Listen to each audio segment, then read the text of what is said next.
Hi guys, today we will discuss about AXI protocol, right? So first question is that what is the mean of protocol? What is a protocol? So it is nothing but a set of predefined rules, means tells on which condition and how data will execute between master and slaves, right? So they may have some different channels, some channels for response, some channels for read, and some channel for write.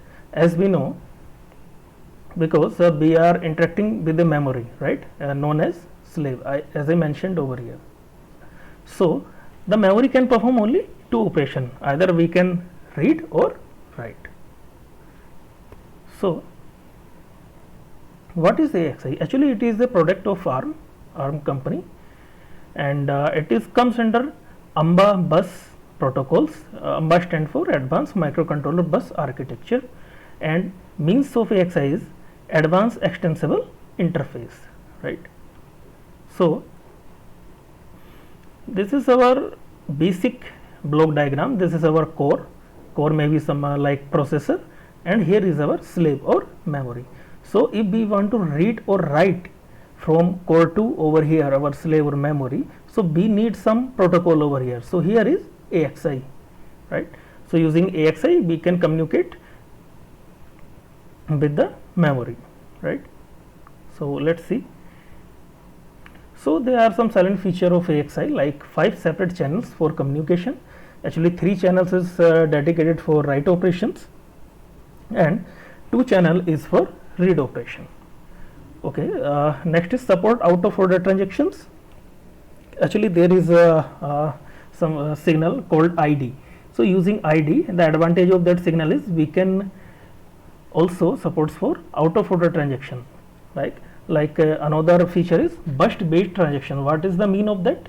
Burst based transaction means we have to initiate address only once, and after that we can tell that what will be the next address, right? Like our first address is hex 4, so maybe next address is increment by 4, so next address will be hex 8, after that C, like that, right? Provides unaligned data transfer mechanism, ability to issue multiple outstanding addresses. So we don't have to bother about what is the mean of that, because in our next session we will discuss about each feature in depth, right? So this is our write channel architecture.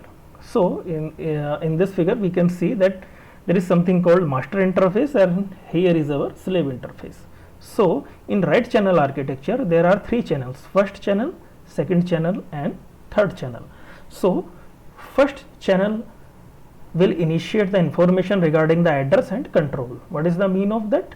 That means what will be the address, what will be the data length, what will be the bus size, bus type, like that.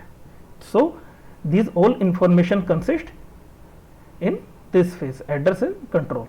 Second channel is write data.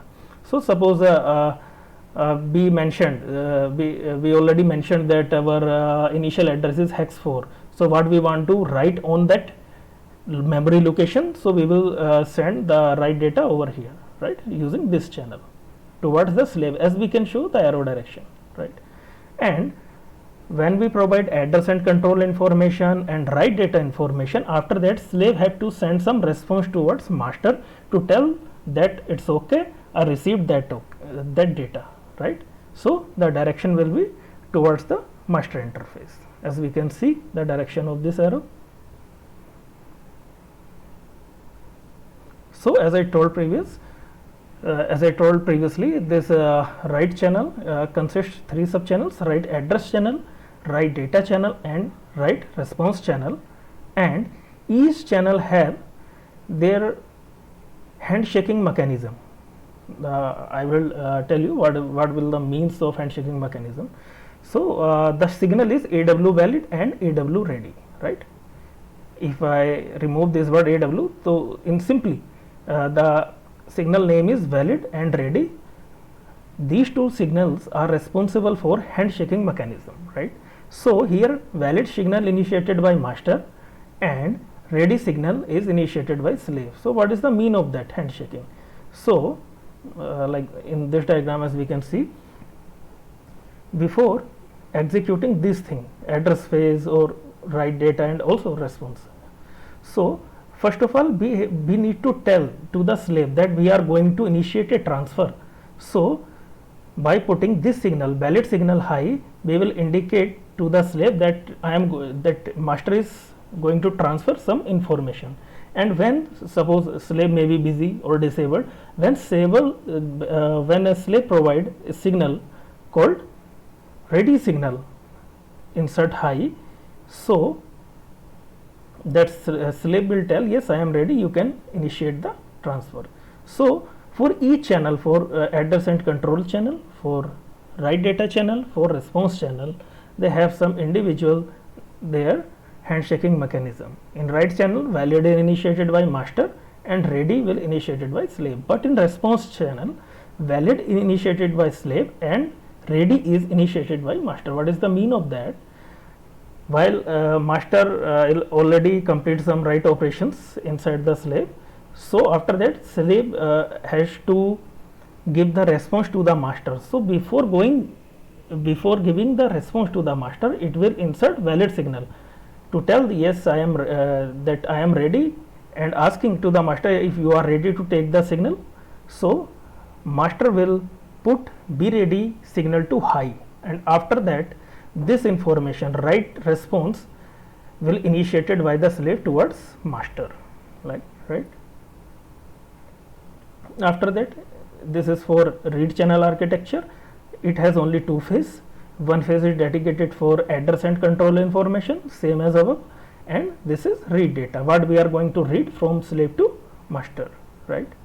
So these channel also have their individual mechanism, handshaking mechanism. AR valid initiated by master and AR ready initiated by slave, right. While R ready will initiated by slave and R valid is initiated by slave and R ready is initiated by master. So after that, this is the waveform for handshaking. So as we can see, there is a valid signal and this is ready signal, right. So what is the mean of handshaking? Let's say any one channel, let's say we are talking about this write channel in write address phase, write address channel. So the valid is initiated by master, so master is putting valid over here high, but slave is already high, right, as we can see. So at this point, when both signals are high, the handshaking will complete and that master can transfer and can initiate the address and control phase.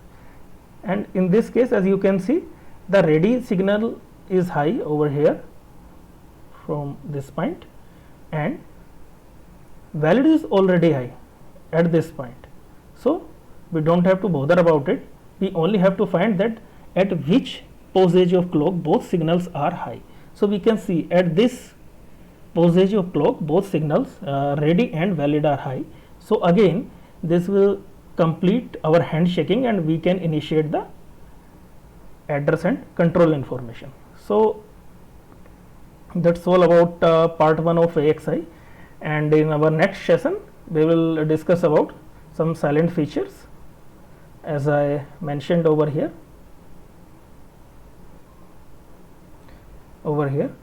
So in next session we will discuss about these things and using waveform in depth. Okay, thank you.